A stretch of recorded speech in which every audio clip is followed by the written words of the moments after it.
斯里兰卡海军2天抓捕55个印度人，印度方面又是作何反应？为何印度人会将此事与中国联系在一起？印度、美国与中国又分别对斯里兰卡产生了怎样的影响？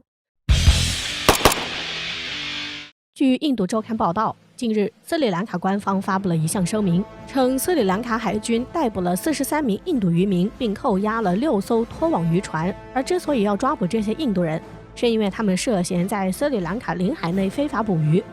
据获悉，前一天晚上，斯里兰卡海军收到情报，称发现其北部贾夫纳戴尔夫特岛海域发现了数艘印度渔船进行捕鱼活动。随即，斯里兰卡海军展开特别行动，出动军舰将这些印度人以及渔船悉数拿下。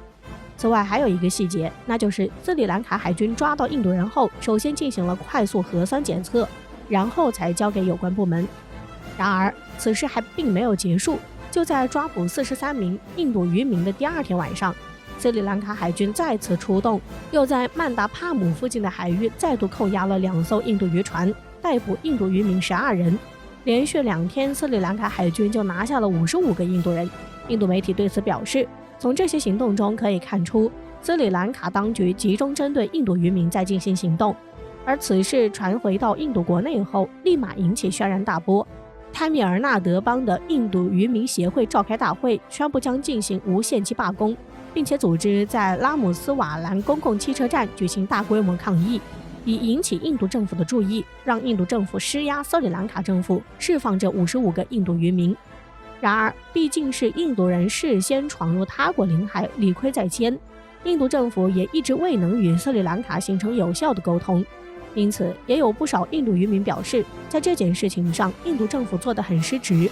因为被抓的渔民是由当地协会组织出海捕鱼，并非私自出海。但印度政府都从来未告知哪些地方属于他国领海范围有风险，因此印度政府要负主要责任。根据印度媒体介绍，这2次发生在斯里兰卡海军逮捕印度渔民的地方位于米尔纳德邦中部和南部沿海，而印度一侧的海域非常小，渔民稍有疏忽便会越境。但在以往，斯里兰卡对于印度渔民的越境行为多为睁一只眼闭一只眼，因此也导致了印度政府与渔民的疏忽。而此次斯里兰卡海军在短时间内逮捕了这么多的印度人，这在过去是很难想象的。另外，一些印度的专家却表示，此事背后的关键因素其实是政治，并且这还得怪中国。印度专家认为，多年来印度向斯里兰卡援助了上百亿美元，支撑该国发展。但近年来，中国利用金钱攻势进入斯里兰卡，拿下众多项目，不仅使得印度的100亿援助打了水漂，同时也改变斯里兰卡对印度的态度。此外，增加了中国对印度的威胁。一些印度人也认为，以前斯里兰卡人对印度很和善，但这一次斯里兰卡抓了那么多的印度渔民，很可能就是被中国所收买的。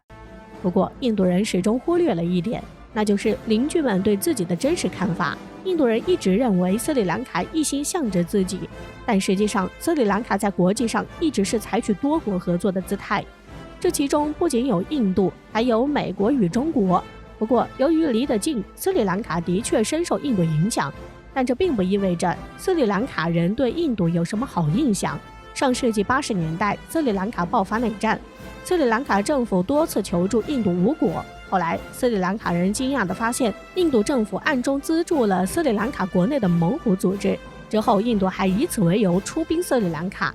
此外，印度还在联合国抨击斯里兰卡人权问题。不过，当年中国在联合国上投了支持斯里兰卡的一票，还为其提供了大量武器装备评判。在斯里兰卡局势稳定后，中国又与斯里兰卡展开经济合作，因此斯里兰卡人对中国的好感度还是很高的。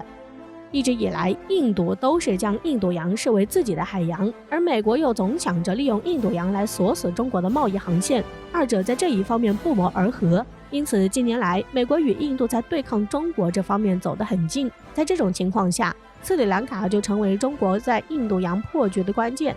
按理来说，印度离斯里兰卡近，美国又在印度洋有军事基地，这2个国家要左右斯里兰卡，怎么也比中国更容易。但是美印2国自己都各怀鬼胎，反而给了中国机会。美国与印度在南亚以及印度洋看似合作关系，但实际上也都有自己的小算盘。印度虽然乐意与美国合作，但绝不希望周边的邻国也与美国合作。印度更希望称霸南亚以及印度洋，让周边的邻国对印度马首是瞻。印度对于美国在斯里兰卡设立的增长都是抱有戒心的，而美国虽然需要印度牵制中国，但又不希望印度在南亚做大，成为第二个中国。从美国对印度的死敌巴基斯坦也有军事合作就能看出来了。因此，美国在斯里兰卡对于印度同样抱有戒心。正是因为美印在印度洋的暗中博弈保持着微妙的平衡，斯里兰卡也因此得到一些自主权。因为至少现阶段，美印不会联手来施压斯里兰卡，甚至还会相互制衡。这种情况下，斯里兰卡也想把握在中国带来的机会。一方面，中国经济实力增长有目共睹，而加上斯里兰卡又是中国的新海上丝绸之路的重要节点，合作前景非常大。另一方面，中国不会干涉其内政，两国合作建立在完全平等的层面，在互相有需求的情况下，中国反而成为了斯里兰卡最亲密的合作伙伴。中国在斯里兰卡最典型的影响便是投资汉班托塔港口。这座港口在中国的援建下被打造成国际深水港，成为印度洋航线的重要中转站。光这一点就为斯里兰卡增加了大量的经济增长。